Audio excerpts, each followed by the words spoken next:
tiers des jeunes diplômés quittent l'hôpital dans les moins de 5 ans. Pourtant, paradoxalement, Parcoursup enregistre 10% des demandes concernant la profession d'infirmière. Mais alors, que se passe-t-il? L'hôpital connaît-elle une crise de vocation? Est-ce que ça vaut vraiment la peine de devenir infirmière aujourd'hui? Ou bien la profession d'infirmière est-elle clairement menacée? Bonjour à tous et à toutes et bienvenue sur ma chaîne. Je suis hyper heureuse de vous retrouver aujourd'hui pour une nouvelle vidéo.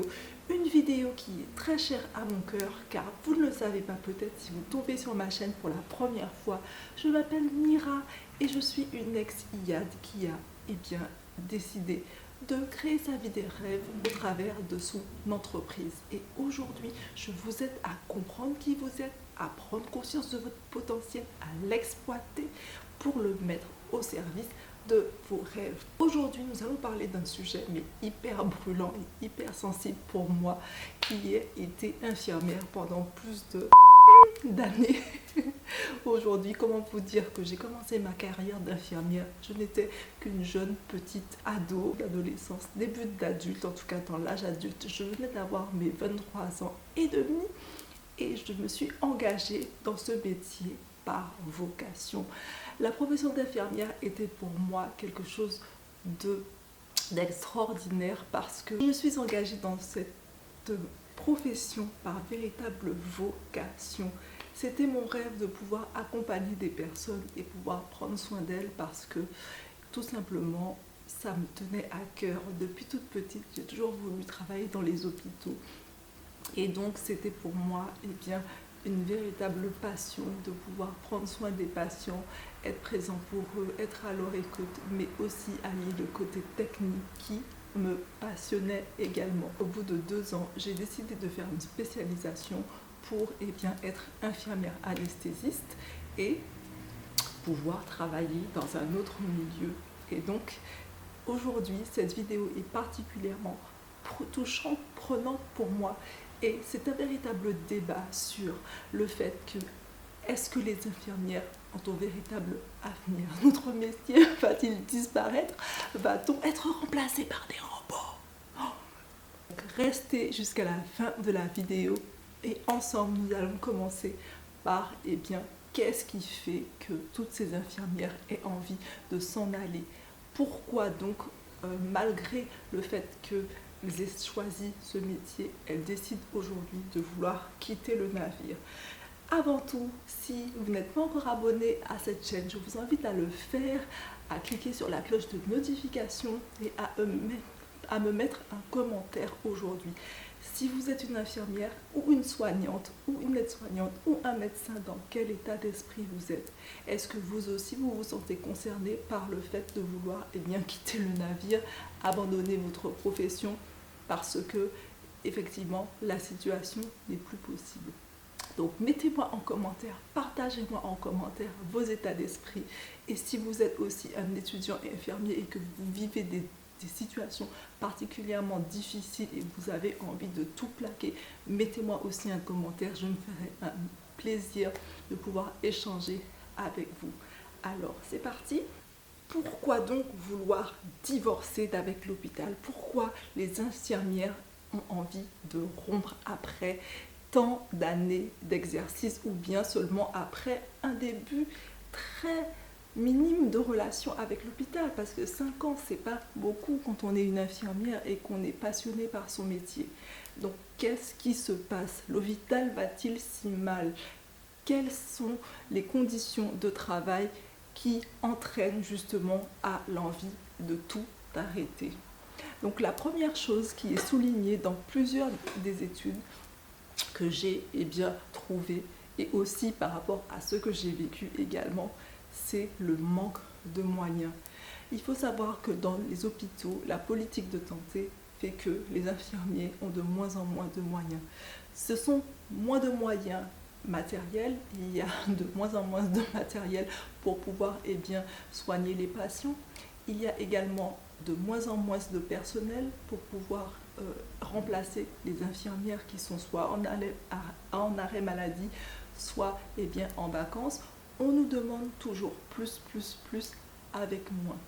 Sans compter le fait qu'avec la crise du Covid, eh bien, il y a eu une véritable tension sur le personnel infirmier, puisque ça a fait que les hôpitaux étaient surengorgés. Il y avait aussi des soignants qui étaient en arrêt, donc ça a créé un système de tension sur les ressources.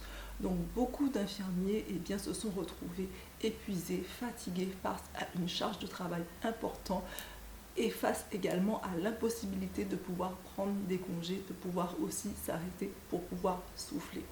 Donc tout ça a entraîné un véritable mal-être qui s'accentue d'année en année, puisqu'on nous demande de faire toujours plus avec moins de moyens. De plus, depuis quelques années, ce que l'on constate à l'hôpital, c'est la déshumanisation. Le patient est traité comme un client, et un client, il faut subvenir à ses besoins, et nous n'avons pas vraiment notre mot à dire. C'est le client qui compte. Et ce que le personnel peut ressentir, on s'en fout. D'ailleurs, l'ensemble des cadres, l'ensemble des personnels qui dirigent les hôpitaux ont perdu ce côté humain, ont perdu cette sensibilité, ont perdu cette empathie face à la gestion de leur équipe. Maintenant, il faut savoir que les infirmiers qui travaillent, ce sont des pions, ce sont des matricules.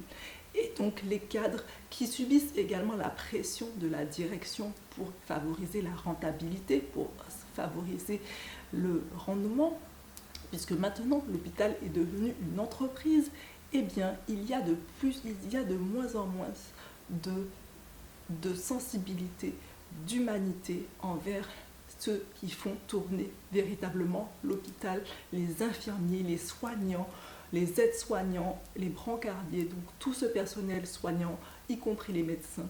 Il y a de moins en moins d'écoute pour toutes ces personnes qui sont le carburant de l'hôpital. Face à cette situation difficile, face à ces tensions sociales, que faire ?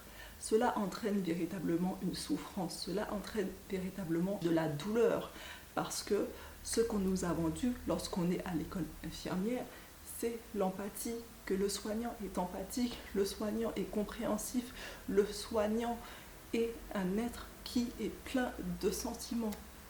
Et dans cette situation difficile de crise du Covid, il n'y a pas eu clairement de sentiments. N'oubliez pas que beaucoup de soignants ont dû démissionner face à la pression de la vaccination. Est-ce que vous appelez ça de l'empathie ?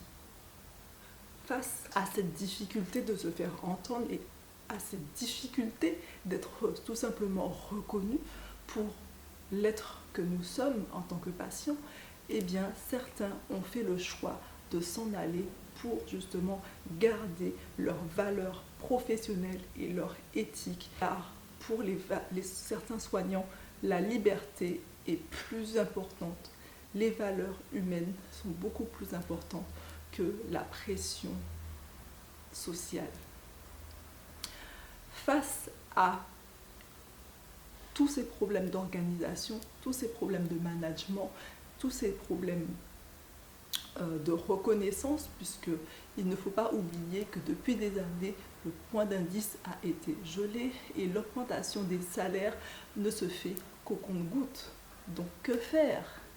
Tout ça, cela entraîne chez les soignants énormément de frustration, énormément de peur, de crainte, énormément de dépression, de suicide et de burn-out. Face à cette situation dramatique, que faire ? La première chose à faire, c'est de quitter le navire. Parce que n'oublions pas que nous sommes des êtres humains. Et lorsque notre dignité, lorsque nos valeurs sont bafouées, nous avons des sentiments. Et les sentiments, c'est de se protéger. C'est l'instinct de survie qui compte. Vivre une dépression est moralement difficile. N'oubliez pas que lorsque vous êtes dans une situation de stress, lorsque vous êtes dans une situation d'incompréhension, vous commencez à développer une peur, développer des symptômes de stress, développer également des symptômes de surmenage. lorsqu'on vous demande constamment de revenir travailler, lorsqu'on vous demande constamment de remplacer les congés, lorsque vous n'avez pas le choix d'enchaîner plusieurs jours sans repos, ça provoque du surmenage, ça provoque du stress, ça provoque de l'anxiété. Et n'oublions pas, nous sommes face à de l'humain. Les infirmières ne sont pas des machines. Et face à tout ça, le corps, ça a un impact sur le corps. De plus en plus d'infirmières ont des problèmes de dos, de plus en plus d'infirmières ont des addictions à la cigarette, à la nourriture également, à des substances. Il ne faut pas oublier que beaucoup de soignants ont des addictions. Là, les conséquences sur la famille aussi sont nombreuses. Beaucoup d'infirmières ne supportant pas tout ça, autant de pression, ont des situations compliquées dans leur couple, avec leurs enfants. Donc tout ça, ça a un impact psychologique sur l'infirmière ou l'infirmier ou le personnel soignant qui, par instinct de survie, n'a que le choix de se sauver.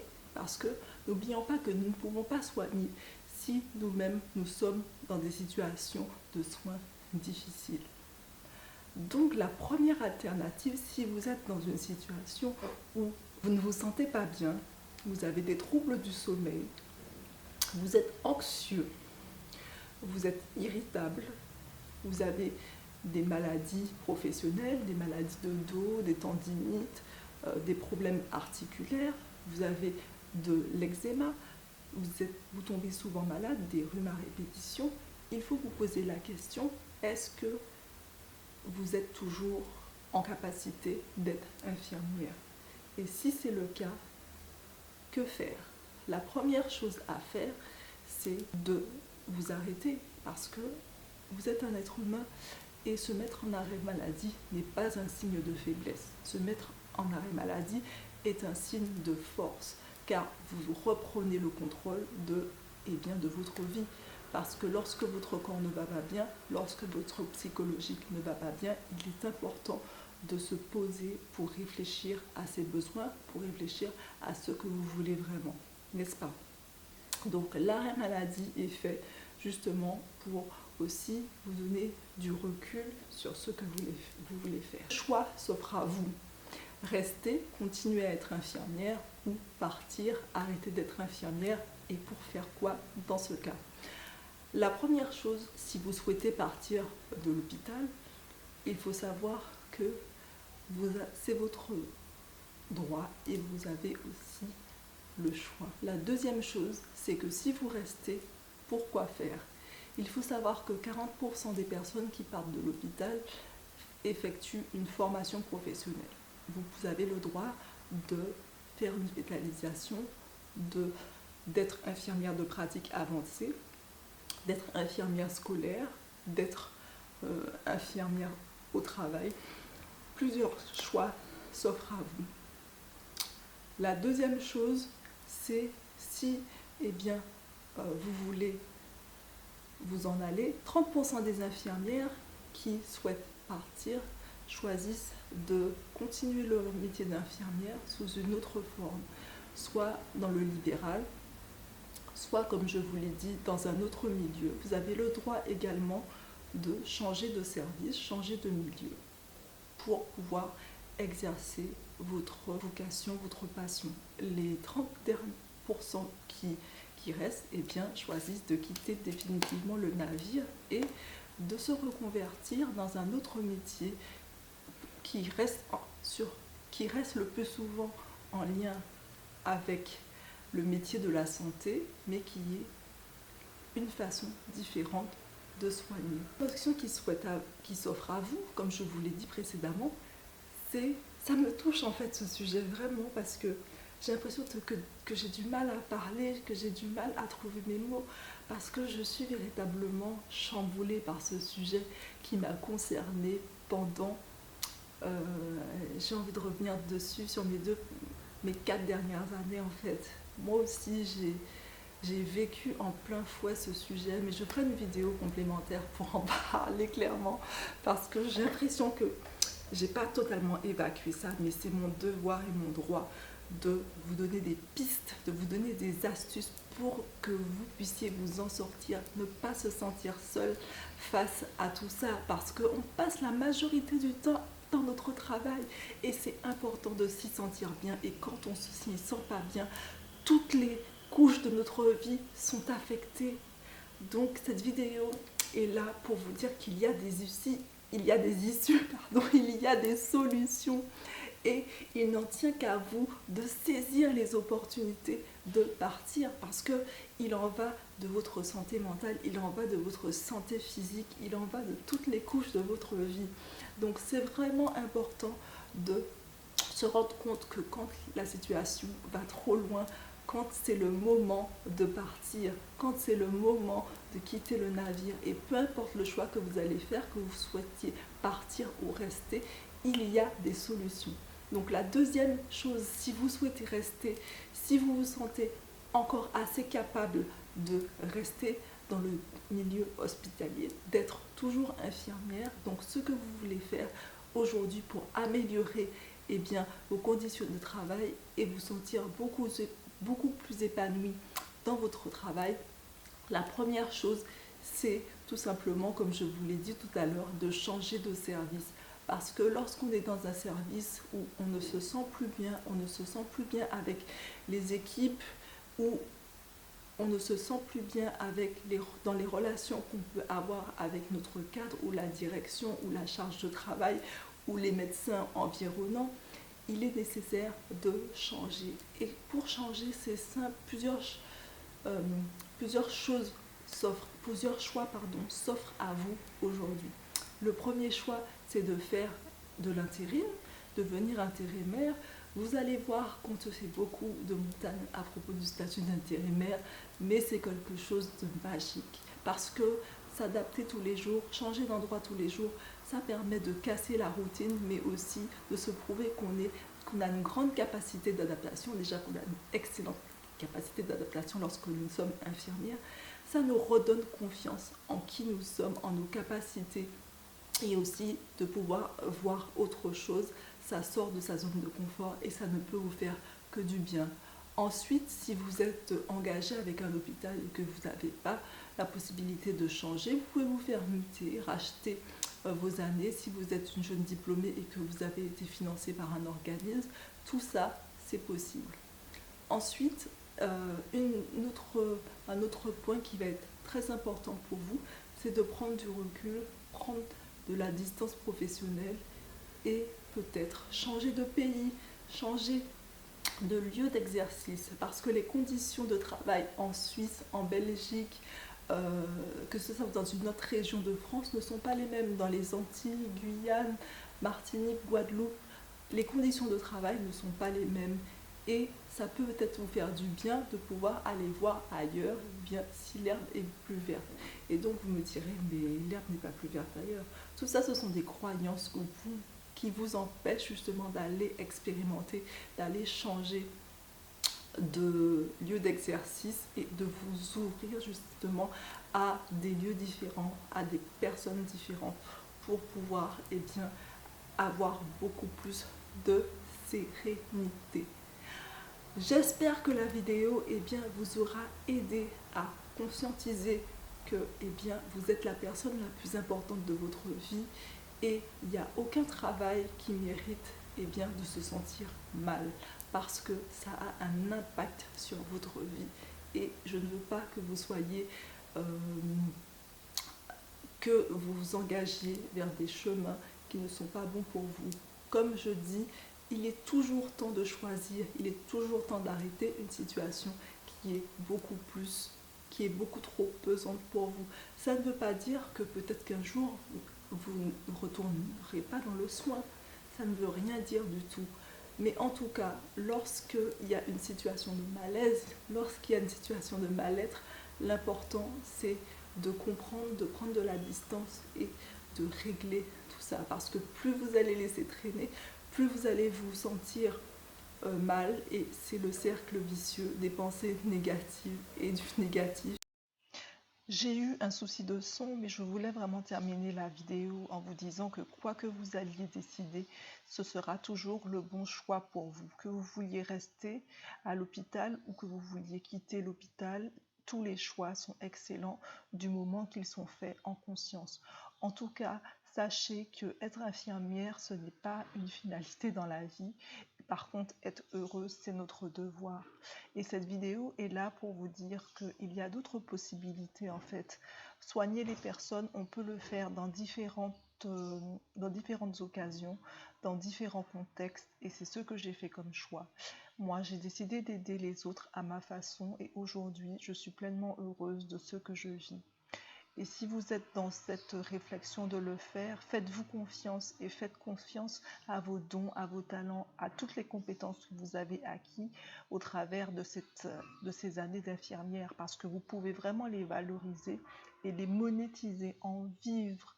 Donc c'est un message d'espoir et de soutien, et je vous dis à très très bientôt pour une nouvelle vidéo. Abonnez-vous, likez, partagez à ceux qui ont besoin d'entendre ce message d'amour. Bisous bisous.